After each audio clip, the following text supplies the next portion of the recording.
Magandang hapon po ma'am at magandang araw po sa iyo. So ito po yung ating mga freebies sa ating sewing machine ma'am. Ito po siya para sa zigzagger, para sa zipper pot, at yung pang bartak at yung bobbing at saka sinakarayo po. So ito po yung unang-unang gagawin nyo po ma'am. Papaliwanag ko muna po sa inyo ma'am. Okay? Ang unang gagawin nyo po, yung transformer po isasaksak natin. Then ito po yung isasaksak natin doon. Then ito naman po is isasaksak natin sa outlet natin ma'am. Okay? Then pagkatapos po niyan ma'am, maglalagay tayo ng sinulid sa itaas at saka sa baba. Ipapaliwanag ko po sa iyo. Ma'am, ito na po siya ma'am. I-on ko na po siya ma'am. Then unang-unang pong step natin, yung sinulid natin, ito po siya. Then ilalagay po natin dyan ma'am. Then ilalagay po natin yung lock. Okay? Then hilay natin yung sinulid natin. Then meron po tayong numbering. Yan ang kagandahan po dito. May numbering po na threading system. Kailangan nakataas po yung pressure foot. Dito po siya ma'am. Okay? And then pataas po siya. At ilalagay natin doon. Then dire-diretso po siya dito ma'am. Okay? Etong natin, ilalagay po natin dito yan ma'am. Ayan. Kompleto na po yan. Okay? Tapos ipapasok natin sa butas ng karayom yung sinulid. Or pwede natin gamitin yung automatic shooter po niya. Tapos kung di nyo po kaya, pwede nyo po siyang aralin ma'am. So ayan na po. Ginawa ko lang po. Ganito lang po siya. Ayan, automatic shooter thread. So ayun, din kukunin ko po siya sa likod kasi nagkaroon po siya ng circle sa likod.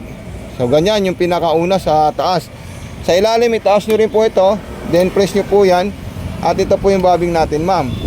Pwede po dito ma'am yung metal at saka yung plastic. Pero binigay ko po yung plastic kasi fiber po yun at hindi kinakalawang. Okay, so ito na po siya ma'am.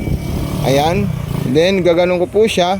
At ikutin ko po ito ma'am para makain niya po yung sinulid sa ilalim. So ayan po ma'am. Okay. Then pag nakita nyo po siya, yung sinulid sa ilalim, naka-slanting po siya papunta doon. Dapat mabisto nyo po o makalito nyo po siya ma'am para hindi po siya magtutuhog ang tahi natin. So ayan, lalagyan po natin yan ng tela. Tapos isasample natin yung lahat ng design niya dito ma'am. Okay. So ma'am, so ito na po siya ma'am. Yung number 3 po yung pang makapal na tahi na stitches. So ayan po siya ma'am. Ayan, okay. Depende po sa iyo kung gaano kabilis yung gusto niyo po. So ito na po siya ma'am. Ayan. Napakaganda po ang tahi niya sa ilalim. Then kung gusto niya po ng mga pang manipis na tela ma'am, pwede niyo po kunin yung number 2. Ayan, bababa niyo po yung option dito para makita na po yung numbering dito. So ayan din yung reverse. Ayan po siya. Okay. Then kung magsisigsag po tayo, pwede po natin itaas ng 4, 5, 6. Okay. So 4 muna po tayo para makita po natin yung differences na sigsag ng ating sewing machine. Then 5, ayan, medyo bumuka na po siya. Then number 6, yung pinaka malapad na zigzagger niya para sa pangmakapalan at matigas na tela. So okay, so ayan po siya ma'am. Ayan, napakabilis po yan. High speed na po siya ma'am. Then yung pang garterize, 7 at 8 po siya ma'am. Okay, so ayan po siya, number 7, yung pang garterize na V-shape para sa mga maninipis na underwear or pante. Tapos yung number 8 naman para sa brief na mga panglalaki.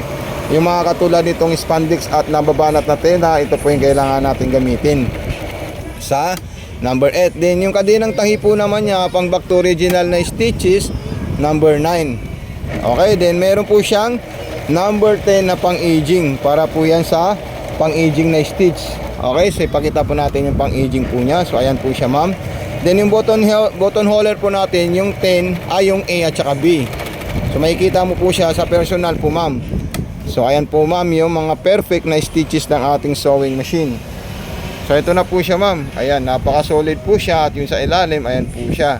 Okay, tapos ang gagawin po naman natin dito, gagawa po tayo ng wallet or button holder bago po natin ito testing. Okay, so doon po tayo sa letter A. Anong magagawa niya? Okay, yung letter A po is paatras po siya. Ayan. Then yung letter B, paabanti po siya ma'am. Ayan. Ayan. Tapat nyo lang po siya ng maayos para mabuo nyo po yung button holder. Ayan.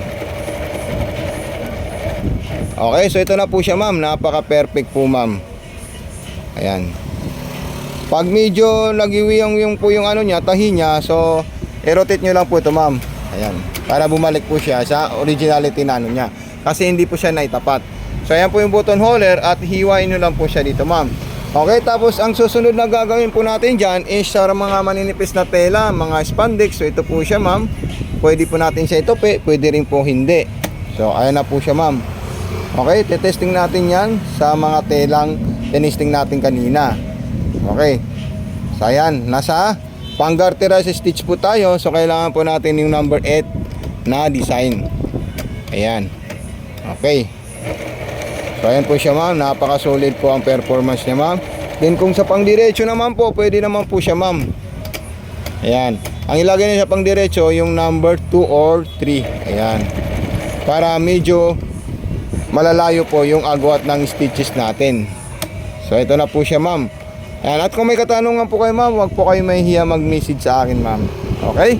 So friendly po tayo ma'am. Ayan. At hanap buhay po tayo ma'am. So maraming salamat sa iyo ma'am. God bless and more power po ma'am.